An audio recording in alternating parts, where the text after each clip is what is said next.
On this week's episode of I-501-CU, the podcast for nonprofit board members, I have the pleasure of interviewing a friend and another consultant, Robyn Faucy. She is the CEO for Results First.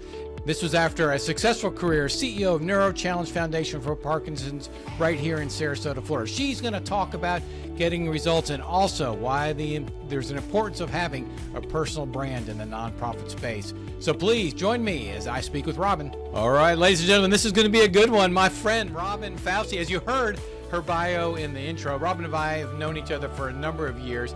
And this could be some fun, this conversation, because she's a dear friend. But Robyn, please tell the audience a little bit about yourself, your background, especially your experience in the nonprofit space, and how you came to be CEO of Results First. Well, Michael, first I'm going to say this will be fun, not might be fun. This will be fun. I'm setting a target for this. So thank you so much for having me. Really excited to be here. So I grew up in the Sarasota area, and the majority of my career was spent in the nonprofit world. I started as a case manager with the Head Start program, eventually became a CEO. And the majority of my career, I was in fundraising. And so this is something that I've been passionate about and I was really good at. And so now I have this opportunity that I've been able to turn something that I often would guide colleagues and just give advice, turned it into a full-time job with a great team. And we are helping organizations and individuals to achieve greater gains along the way. Yeah, that you certainly are. And I'm going to brag a little bit about you. You were a very good CEO, very good fundraiser, but you were a good CEO also. So more than fundraiser, you really evolved into that role and you became a confidant for a number of your colleagues, which led you to Results First. So tell the audience, what does Results First do?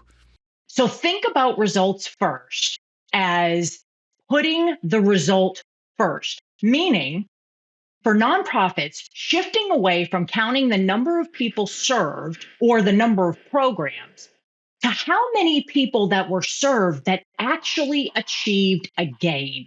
How many of those people that actually achieved some level of success that they would not have achieved without the program or the organization? In the foundation world, think about it from shifting away from celebrating how many grants were given or the dollar amount that was given away in a certain year to the investment in change and how many nonprofits were able to achieve greater gains because of that philanthropic investment. Oh, I love this focus. So the focus on results, which sounds so, well, of course, that's logical, but it's not logical. And so you actually go work with funders and nonprofits to help them change that mindset. And there's a whole level of operating principles behind it that you have to go in and consult and help them with. Yes. Well, it all starts with gaining that agreement that we're going to go beyond counting dollars spent, dollars invested. We're going to go beyond counting the number of people that showed up to something. And we're going to go much deeper because isn't it our responsibility in the nonprofit world that if we're saying that we're helping someone to achieve a certain level of success or to change a situation, break generational cycles of poverty, trauma, and abuse, isn't it our responsibility to be able to actually prove that that's what we're doing? Oh man, this got to be music to funders and donors' ears to focus on those results. And if this sounds a little bit familiar to the audience, your partner, Hal Williams, was a guest on this podcast, episode 80, for those of you who are listening. And you all came about, you got to tell the story about how really your trajectory into this role was an experience you had with Hal. Absolutely. So I had the opportunity and privilege to attend a leadership class that was led by Hal Williams, who is the creator of Results First. This was now 8 years ago, which that in itself is just wild. And in this class, there was 10 of us, all leaders in the local community. This was at the time in Manatee County. And Hal asked us all to introduce ourselves and to tell him what our organization achieved for those we served. So my answer was that I was the CEO of Neuro Challenge Foundation for Parkinson's, and we improve the quality of life of people with Parkinson's and their caregivers. And in the past year, we had served 2,000 people, which was up from 1,000 people just 2 years prior. And so, Michael, you don't need a calculator to know that that is 100% increase, right? That's like really impressive. Or so I thought until Hal looked me right in the face and said, "So what?" And I initially thought he didn't hear me. And I've never been accused of being soft spoken. So he heard me just fine. And of course, I was initially a little taken aback and insulted. And he looked right at me. He said, "So what, you served 2,000 people? Did all 2,000 of those people achieve this improved quality of life that you speak of?" And I said, "Well, no, I'm sure not all 2,000." And he said, "Well, how many did?" That was it. Game over. Those two words, "so what," changed my life personally and professionally. And that is what I have the privilege to do every day with our clients, is to help them get to the so what of their work. I love that story because that really, I knew you before, I know you now. It really has transformed your life, and you have just taken yourselves and your organization, Results First, to a whole nother level. And so we want to talk a little bit about personal branding. This has become a passion of yours. You see its opportunity in the nonprofit space. Can you just talk a little bit about personal branding? Sure. So, Michael, what I'd like to do is start by asking your viewers, your listeners, to answer a question to themselves or whoever they're listening or watching this with. And the question is this: do you think you have a personal brand? Okay. Spoiler alert. The answer is yes. And if you answered anything but yes, or if you answered yes, but it took you a long time to answer, then you really need to listen to this. So now, Michael, I'm going to turn the tables on you. I am going to actually say a few names of notable people, and I want you just to tell me the first thing that comes to mind when I say these people's names. Okay. You ready? I'm ready. Michael Jordan. Oh, basketball. What else comes to mind? Oh, tennis shoes, Nike shoes, Air Jordans. Yeah. Gandhi. Oh, peaceful. Okay. Peacemaker. Last, Taylor Swift. Oh, superstar. Okay. You see how quickly you had something to say about all three of those people. And for anybody watching, Michael had no idea I was going to ask him these questions. No, I didn't. I'm glad you asked people I knew. So, for those of you listening, it is a matter of how did you feel when you heard these people's names? So now ask, how do people feel when they see you, when they see your name? How do they feel when they interact with you? What are the things that people associate with you? That is your personal brand. So if you don't think you have a personal brand, all that means is that you have no awareness and no control over it. So what do you do? Okay. So what do you do? So the very first step is understanding what your brand is. And so there is something that I share with my individual coaching clients that I also, when I do keynotes, it's what I call a personal brand audit. And in this audit, there's 3 steps. So the first step is to write down, what are the 3 words that you would hope people would describe you as? Okay. So start by just writing down, okay, if I asked colleagues, friends, neighbors, family members, what are the first 3 words that come to mind when you think of me? Well, what are you hoping or thinking that they would say? So you write down those 3 words. The second step is then turn and ask your friends, colleagues, family, anybody you know. Well, and here's what's fun about this. You can do this through text message, email. I mean, this is super easy to do. Just send it to a bunch of people, at least 20 of them, and just ask, what are the first 3 words that come to mind when you think of me? This is very enlightening. Now, I'm going to dive into that a little bit deeper. But the third piece, and this is particularly so in our space, Michael, there's so many people that are moving into the consultancy world and wanting to become entrepreneurs. So this last question, now this question can really help aspiring entrepreneurs to understand how they are perceived, how their level of expertise is or is not perceived. So that third and final question is, if I were doing a TED Talk, what would I be speaking about? Oh, wow. Speak So, from somebody, by the way, ladies and gentlemen, who has done a TED Talk. Go and ahead. I did it on Social Capital. Did you? And here I am talking about personal branding and how it does relate to social capital. So that final question will help you to understand if people, what areas people perceive you to be an expert. I had a personal coaching client who did this. And what was interesting is the people that she asked the question, what would I be speaking on if I was doing a TED Talk? Only 2 out of over 20 people that she got responses from mentioned her actual job. So it's really important for individuals to understand how they're perceived. And so these 3 questions and knowing how people perceive you is critical. Another thing about that second step, which is asking friends, colleagues, family, do the people who you interact with personally and professionally have completely different definitions of how they perceive you?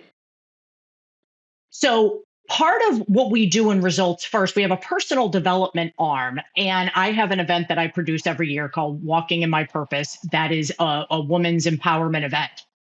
And one of the things I do is encourage women to understand how they're perceived. That self-awareness is so critical. And one of the things that comes up all the time is authenticity, right? We strive to be authentic. And particularly for women, it's something that is very much high on our list of things of how we want to be perceived, how we want to live our lives, living in an authentic way. So the more you can marry how you're perceived personally and professionally and bring those two together, it allows you to truly walk and be your authentic self. This is fantastic. So now tie this into the nonprofit leadership. Why is this important? Well, nonprofit leadership is critical because CEOs and leaders of nonprofits, whether they signed up for it or not, you are the face, the brand, the spokesperson, the talking head of the organization. How you represent the organization and how you are perceived and received by the community will absolutely determine the success of the organization. Oh, I love this. And that's so good. Probably need to say this again. So the organization is the leader. I mean, when it's all said and done, as the leader goes, the organization goes.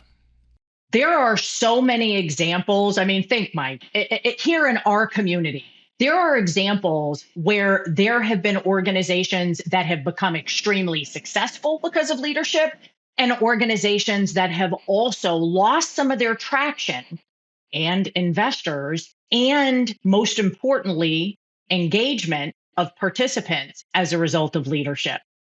So knowing how a leader is perceived absolutely impacts the overall health and productivity and achievement of the organization. And this is really simple, the 3 steps you just asked. Or, when it's all said and done, it's really simple. So when somebody comes back and there's a disconnect between what they think and what the colleagues or family have said, then what? How does somebody digest that and do something with it?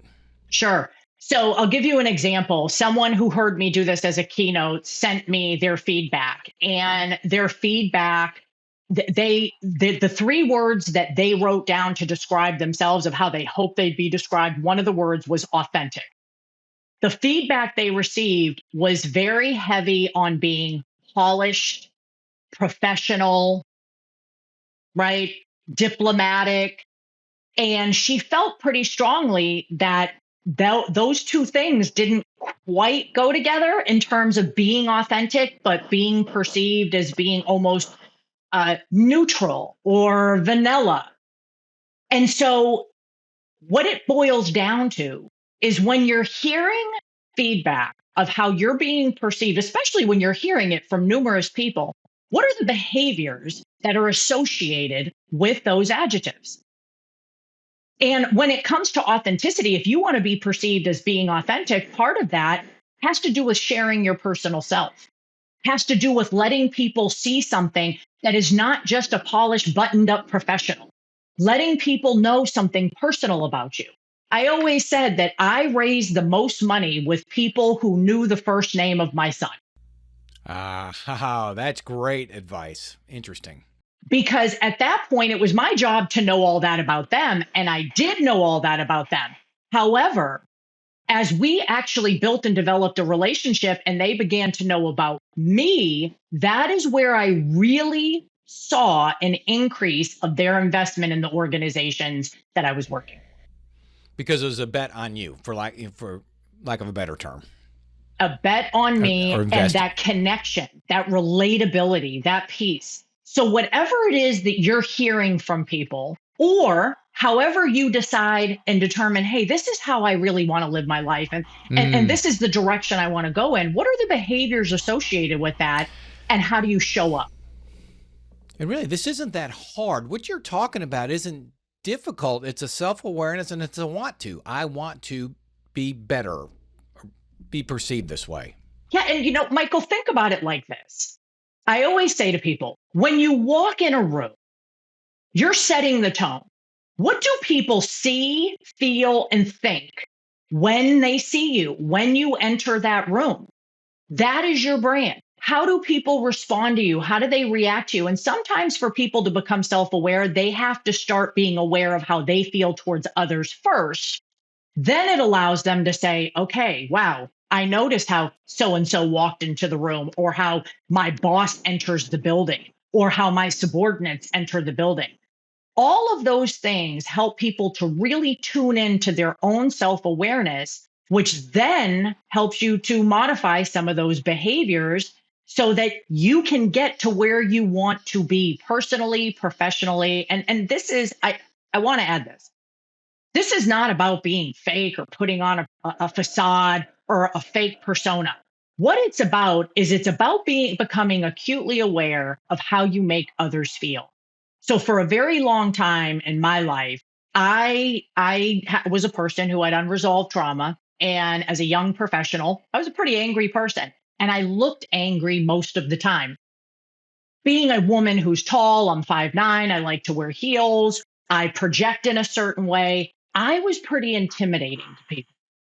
It wasn't until I realized that through self-awareness and through some very kind people and sometimes not so kind people pointing some things out to me, but I realized me being perceived as mean or angry or unapproachable is absolutely not going to help me get to where I want to be professionally. And it is not going to help me advance the mission of the organizations I was working for. The greater good for the organization, if not for yourself, for the greater good, and both benefit. Absolutely. That's well stated. So if a board member is listening right now to you, yes, how does that board member approach the CEO, the board chair? Tie this a little bit into the board's role and how the opportunity there to help the organization. So let's start with high performing CEOs, right? The high performing CEOs, the people who get it done, have a great partnership with their boards. Let's start there. When there is a CEO transition, in order to ensure that the same level of success is maintained, there's a lot you have to ensure that your new incoming leader is going to have. And much of this does have to do with skills. However, what is more important are their attributes. And tied to attributes, again, this personal brand. How is this person perceived? Is the brand of this person, the personal brand of this individual, is it in alignment with what the organization's brand is? If you have an organization that's known for being innovative, known for being fast paced and agile and able to respond to changes, well, then you have to be sure that the person coming in, that their brand is also in alignment with that in order to ensure that the organization continues to not just sustain, but to thrive. Now, yeah, go ahead. Well, and then if there's an issue with leadership, then maybe the board needs to do the brand audit of the leader themselves. So in some cases, when you think about what a 360-degree evaluation is, where you have a consultant that interviews people in the community and asks them questions about a leader, well, sometimes you just need to ask those questions. What are the first three words that come to mind when you see our leader or hear their name? This is interesting. So when you've worked with clients and you ask them this question, do any of them struggle with coming up with the three words? Just curious. So I'll say this. I think the biggest struggle is for them to come up with, first of all, narrowing it down to three words. But I think the bigger struggle comes, people start then thinking, oh, wow, this is how I hope to be described. But what are people going to actually say about me? I think that's the biggest struggle. I will say this, when I do this, either in a keynote or with clients, I give them 30 seconds to write down the first three words. That's it. That's it. You go. 30 seconds. Get it done. Write it down. Don't belabor this. Don't think too much about it. What are the first? How do you want to be described? How do you want to be known? What are you hoping to project into this world? So now going back to your other business, because you do multiple things through Results First. Yes. So when you're working with the organizations, do you weave this in? Do you help them understand how important this is? Sure. And one of the things, so through Results First, and actually on our website, which is resultsfirst.org, and it's results, the number one, st.org, we have a Sparkplug profile. And that Sparkplug profile, this is more, it's not about personal brand, because that audit exercise I just gave you, but this is about team members' energy. So what kind of level of energy do they have in organizations? How well do they work within a team? And what is their propensity to take action? And so in the Results First world, we call a Sparkplug a person who moves things forward, makes things happen, doesn't make excuses, just gets it done. So we all know spark plugs, right? I'm sure, Michael, there's people that popped into your head. You're a spark plug, Michael. And yes, that is a compliment and you're welcome. Thank you. The spark plug profile lets people see, okay, where are my strengths in this area? And then what are the things that maybe I'm not so strong on? And it really is about focusing on the strengths. I always recommend, so for your viewers and your listeners, go take this spark plug self profile. There's no cost to do it. You get your score and an explanation of your score and how you can leverage your score emailed to you. This is great to do within teams. And I've had entire teams do this. And it lets the leader see, okay, you know what? This particular person is really good at leveraging the use of teams. This particular person is really good when it comes to personal energy. And so how are you then assembling your team and approaching projects? And so it really is a great tool. Oh, and I appreciate you sharing that. And that's resultsfirst.org for the listeners. So as we start to wind down, Robyn, is there any advice to CEOs out there, executive directors, given your experience as they are tackling the challenge of day-to-day running a nonprofit organization? So I will say this. I first of all, I love my colleagues in this space, and I am so grateful that I have the relationships that I do with them. They are the difference makers in our community. And when it comes to the leaders of the nonprofits in our community, I would say have bold and brave expectations for the people you serve, not just for your staff. But by you having bold and brave expectations of the people you serve, that trickles down to your staff to do the same.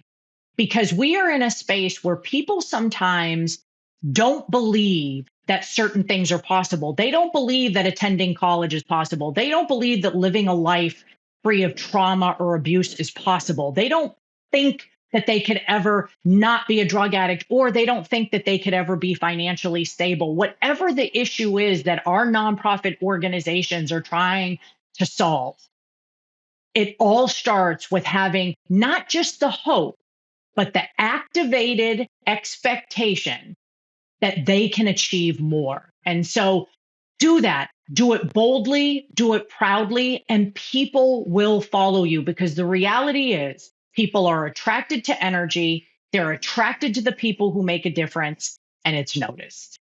And I can't add anything to that because spot on. And this is from a very effective former CEO of a nonprofit, now CEO of a for-profit consulting company, helping nonprofits and doing it extremely well. Robyn, I can't thank you enough for coming on the podcast. You're a friend and you're changing our community. I have such respect for you.